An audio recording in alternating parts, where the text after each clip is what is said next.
Welcome, ladies and gentlemen, to the first standalone indie spotlight. Our new format begins. We have it's the same night, but we're breaking these up into separate episodes. Hello, first of all, for those of you who don't know, I'm Jonathan Betzler, one of the hosts with you tonight. And over here is Drunk Davie. How you doing, Drunk Davie? Not too bad. And J Money, first episode. Feels good. It feels good to do this. You like this new format? Well, so far, let's see how it goes. Let's not jinx it yet. Okay. One thing I want to do. All right. One thing I wanted to sort of refresh for those of you who have not seen the indie spotlights before. I just want to go over films that we've done before that were part of previous episodes. There you can see this list here, episodes 1 through 10. And almost all these films on this list are 2014 indies, except for The Hunt, which is 2013. And for my money, The Hunt's still the strongest of this list. I don't know if you guys have a quick thought on that before we move on. I have a thought, and it's that I've seen every single one of those movies on that list. Well, that's novel, as it happens. Jay Money, any thoughts? Well, my thought is that I haven't seen every one of those movies on that list, and that's kind of sad.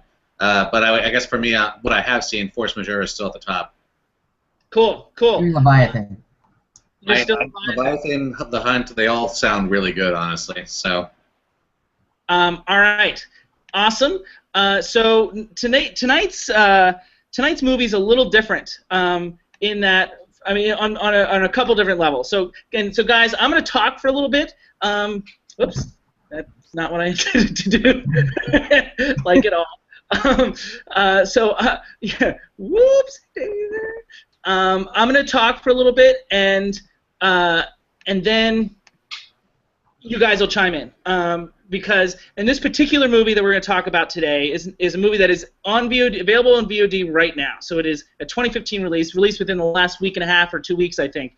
And it's unique because it's a film I actually worked on as an AD. So there's a couple things. I never see films that I work on as an AD. I mean, I saw them being made. I don't need to see them. Certainly don't need to pay money to see them. And in this particular case, I don't need to see.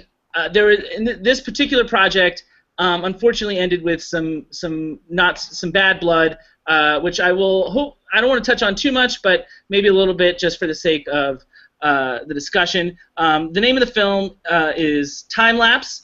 So I'm going to talk now about sort of like my initial impressions of the project and the screenplay during production, and then so it's a before and after type thing, and then you guys will chime in if that's okay. Does that work for everybody? That's great. And actually, I just realized this graphic is wrong, J Money. IMDb may have said 2014, but technically it's released in 2015. Yeah. Oh, you're right. Sorry, that's my fault. No worries. I just wanted to call you out on it. Anyway, when I first started the project, I liked the guys as people. I can't say that I automatically respected them as artists right off the bat. My initial impressions of the script was that it was a little gimmicky. It was a job, though, for me, and I can't be too discerning at this point about what jobs I take and what I don't. And it was interesting enough, and it gave me an opportunity to work with my best friend, a cinematographer, Jonathan Wenstrup. In addition, I mean, I feel like we ended the film on good terms, but then, I just started hearing rumors and things that they were unhappy, and the fact is, as an AD, real quick, here is a photo of JW and I on set. I don't know if you guys can recognize the courtyard from the movie, as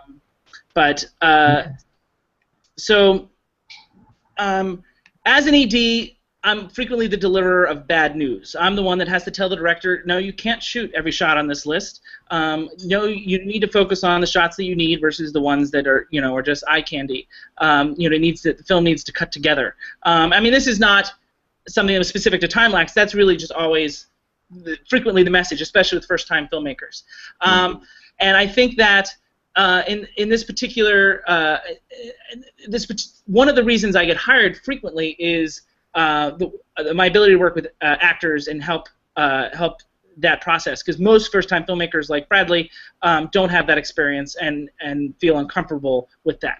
And so literally, what was unique about this project was he wanted my help, but he did not want me in the rehearsal process, which was the first time that happened in my career, and it was sort of a sticking point. But I agreed to it. But it was sort of a Roxanne type situation, Cyrano de Bergerac, in the sense that I sat with him night after night, making detailed rehearsal sketches.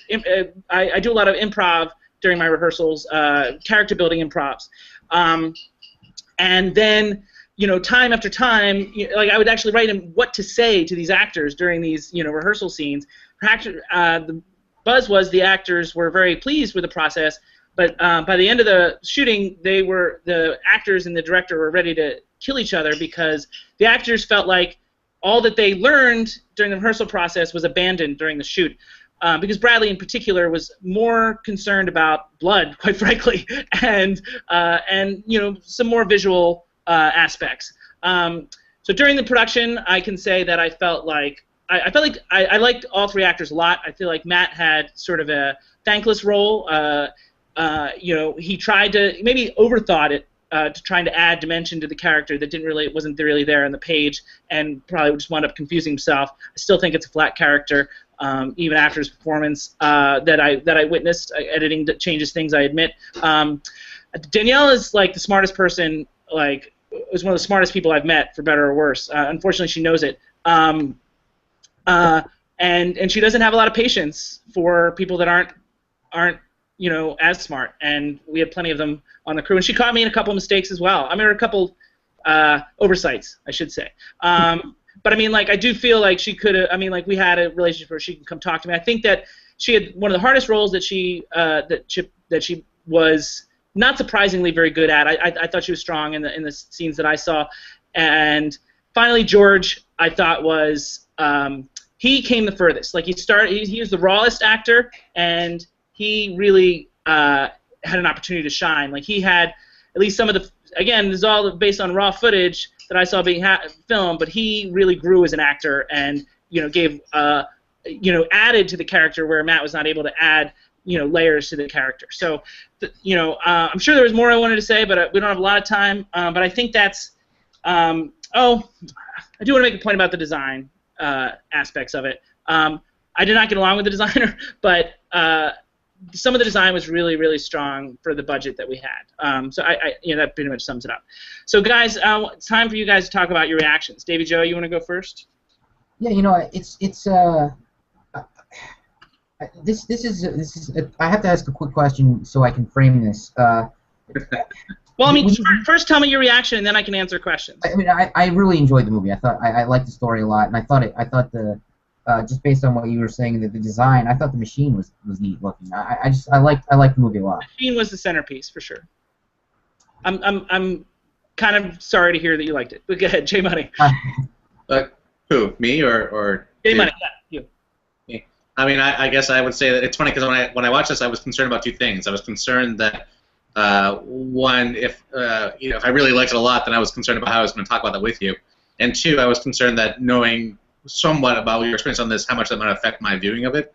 But frankly, just regardless of all those things, I thought it was terrible. So I'm the opposite end of what Davie Joe says here. That's awesome. Here's a quick shot from the set, by the way, while you're talking. We had to shoot all of these stills. We had a separate days just to shoot all the photos to put on the wall. I don't know if that made the final cut. That did. Or not. So you guys have to break it down. What didn't like? What did you like about it, Davie? What didn't you like? I guess J Money, you should go first. Okay, well, I guess what I would say is that ultimately my largest issue is probably, I guess, with the script or maybe the story in general. It felt incredibly underdeveloped to me. It also felt incredibly rudimentary. I mean, I understand why you were excited maybe about some of the performances you saw on your end in the footage, but to me, the end result was really wooden sort of delivery from everybody involved, as far as I was concerned, and also just not incredibly compelling characters one way or the other. Oh, for 3 performance-wise, would you say? I guess for me, it's like I don't really know who to blame for that. I guess it's not so much that I think the actors themselves are the ones that are the problem here. I guess what I would say is they didn't have a lot to work with. I think the script was embarrassingly terrible. But also, I guess what I would say is, based on what you're telling me about the direction, they didn't seem directed in a sense. It felt like they were kind of in this. At one point, there was just out-and-out rebellion, and I mean, like, because Bradley did not have the tools. Like when he wanted someone to bend down into a frame because he thought it would look cool, he didn't have the tools to be able to explain that to them. To then give them a reason to bend down. There's like, why would I bend down? That's a dead body. I don't want to bend down there. My character wouldn't bend down there.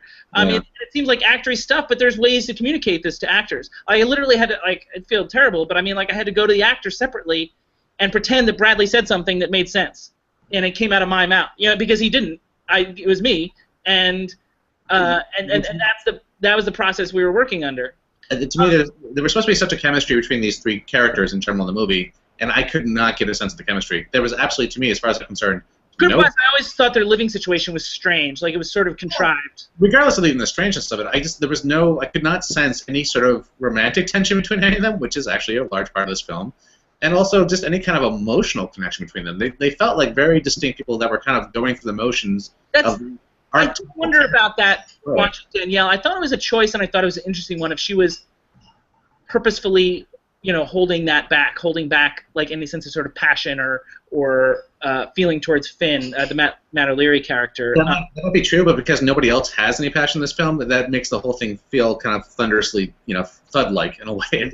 Everything fell flat because of that, because nobody seemed to bring that. I do think from what I saw on the monitor, and he's my friend, but I also want to say I think it's out of any film I've worked on, including my own, and JW has shot all my films. I think Timelapse certainly gave me the opportunity to do some fun things.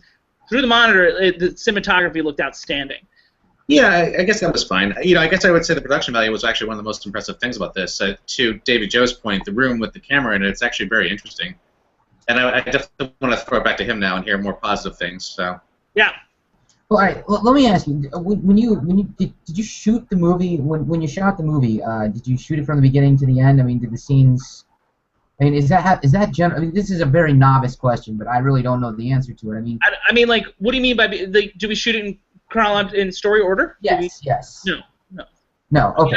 I did that once on a film called The Kitchen in 2011 because that all took place in one room. So continuity-wise, it would have been a nightmare to not shoot it in order. But there was no way we weren't going anywhere. Basically, we call it block shooting. You shoot things by room. So we shot everything in their apartment first. And then everything across what was across the courtyard. It was in the movie too, right? It wasn't real life directly across the courtyard. I think it was in the movie too, directly across the courtyard. Was it not? Yes. And then we went across the courtyard. It also gave them more time to build the machine because we actually had to push it because the production designer, obviously talented creatively, she was a mess in terms of her organizational skills and also a bitch. In general. So I think that so block shooting. The other thing is we needed to shoot across the street first so we could do all the photos to put on the wall. Yep. That's interesting. Yeah. I can see why that would take a long time. I was reading about how you had to remake the Polaroids. Anyway. What were you reading about that exactly? Apparently, you can't get that film anymore, the Polaroid, so they had to get old pictures. Well, we shot it on video and then transferred it. We actually shot it with the regular the red camera that we shot on. No, we had a different camera. Actually, I don't remember that exactly. But we shot it like it was a scene, and they would just hold still. Interesting. I think I'm going back to something that you said about how maybe the director was more into the blood and into the. There's no maybe about it.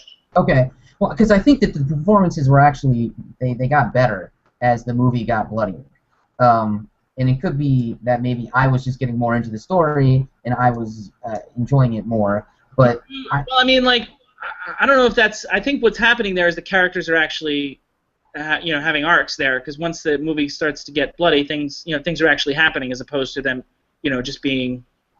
Like hunky-dory, like this is life. Oh, there's a camera across the street type thing. When it started, I was concerned about the performances and whether they were going to be almost a distraction to me. Danielle's won several awards on the sci-fi festival circuit. But by the time it was over, I had enjoyed all three of them. I thought that they were great, and I don't know. What about John Rhys Davies? What's that? Who? What about John Rhys Davies' cameo? I mean, it was a cameo. It was literally a cameo, and then he was a corpse. So, you know, whatever. Which wasn't even him. That was a I mean, I get that. So it's funny because I remember you telling me that he was involved with this to begin with, and I was afterwards I realized, wait a minute, he really wasn't involved in this. I mean, he was technically, but we had a whole day. We shot him made him work 12 and a half hours. He gave us one day, and we shot as much with him as we could.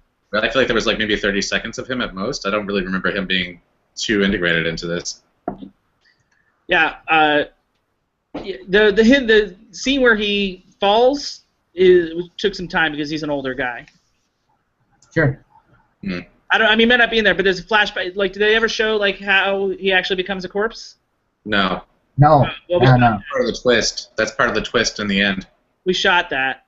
Ah. I mean, unless they actually change the script. Maybe. How does he? Well, I don't want to give it away.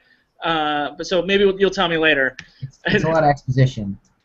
What's that? Really, that's the answer. Without giving it away, it's totally exposition. Yeah. How you find out what happened. Yeah.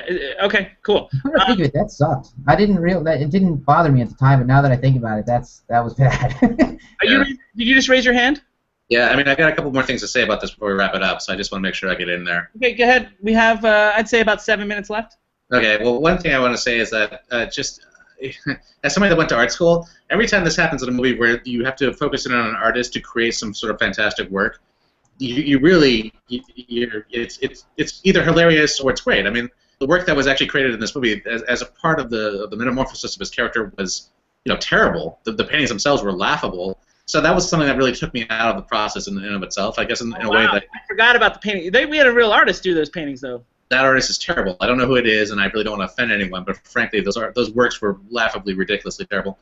But the other thing, I mean, that's an aside thing for me. The other bigger issue I have with this movie, just in general, is that anytime you have these kind of movies that play with temporality, and especially like science fiction, especially in terms of like talking about a machine that might, change the future or whatever, I have a real problem when the plot itself concerns itself with incredibly petty details of these people's lives. I have a big problem that there's a lot of really big metaphysical kind of questions that are brought up with this movie that nobody ever bothers to address, and nobody actually seems to have any interest in addressing. And that's the thing, because I mean, like, the script is tailored to like indie. Like, they had this big idea, and then they tried to indify it, and so it had to become smaller. And it's an indie-ish contrivance, But for me, that took it away from being something that was kind of legitimately indie to something that was like a B-movie, sci-fi movie. Like, it was a movie that was about a thriller ultimately, and this sort of aspect of this science fiction aspect to it, which is actually really interesting in and of itself, becomes this like Deus Ex Machina almost. Like, it's this thing that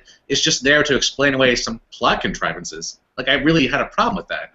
I really wanted to go somewhere else, and it didn't. I think ultimately is my problem with it. Yeah, and I mean, there was a lot of confusion on. I mean, I can't tell you how many continuity errors there were over the course of the shoot, because the people were confused in spite of our best efforts to keep. I mean, it seemed easy to grasp to me, but I mean, the wardrobe and design departments in particular were always messing up props and wardrobe, because of the time. Is it tomorrow? Is it yesterday? Like, where are we? It didn't need to be that difficult, but I mean, like, it made things more challenging. We had a room of index cards with a string where everything, so to make it like a full room covered with that stuff, so to make it more easily explainable, but that didn't help. I mean, I think the other issue is the producer is a really good producer. I mean, like, I know I had some issues. He's very good at producing. He was also a co-writer with the director on the script, and that, as good a producer as he was, I mean, issues with the script aside, when the producer has, something, because the producer usually sides with me when I say we have to stop, we can't go over time, we have to cut our losses, and but in this case, with the producer being a creative as well, that actually led to some unfortunate mistakes and conflicts in the sense that he wasn't going to always back me up when it came time for me to make the director make some hard choices, and they wound up losing scenes. And in fact, the biggest thing of all is they had some reshoots that they wanted to do based on continuity errors, and they chose to do that instead of shooting the rest of the movie. They actually they didn't finish shooting all the scenes that were written because they wanted to go back and reshoot scenes, and they kind of, I mean, I felt script-wise they needed those scenes. Yeah, maybe. I mean, I don't know what was missing, so Yeah, I don't want to give too much away. Davie Joe, do you want to take the last minute to defend anything that he was saying? No, I don't need to defend it. I just like the story and I enjoy the performances, but I also like the design of the especially the room with the machine. But you know, it's now that you told me that they actually shot that scene, that's bothering me. Like it was exposition. I mean, the way we found out what happened. Shot it as a flashback. Yeah, no, that. No, it was actually a big turning point in the plot, honestly, the way that they handle it in the movie now. So changed. I mean, like, it is a turn. Yeah, it always was a turning point, but we had shot like the actual. but I think like, I can't imagine it came out very smoothly because it was hard to shoot because he was older and yeah. And that might have been the issue at the end of the day. I mean, there's ultimately a stunt involved with his death. Honestly, having said that, I still don't. I mean, even though they explained it, I still don't understand how it happened. I mean, I understand the basic premise. Yeah. I don't understand how it justifies the result of what happened from it. So. All right, so I think we should wrap up. So it's interesting that we had this inside sort of feedback about an indie that Davie Joe likes. We have one viewer. I want to say hi to that viewer, and I also want to say, viewer, stay tuned. In about 6 minutes, we're going to start our classic movie discussion, which is my favorite part of each week. So at 10 p.m. Eastern, 7 p.m. Pacific, we're going to have that discussion. And here's my little tease: we're headed to the '60s. And a teaming of 2 Oscar winners for their first ever co-starring movie, and they would have it would be the first of 11 movies they do together. That's my tease. I'm sorry for stumbling through it. For Davie Joe and Jay Money, I'm Jonathan Betzler, and we'll be back in about 5 minutes. See you for the classic movie discussion.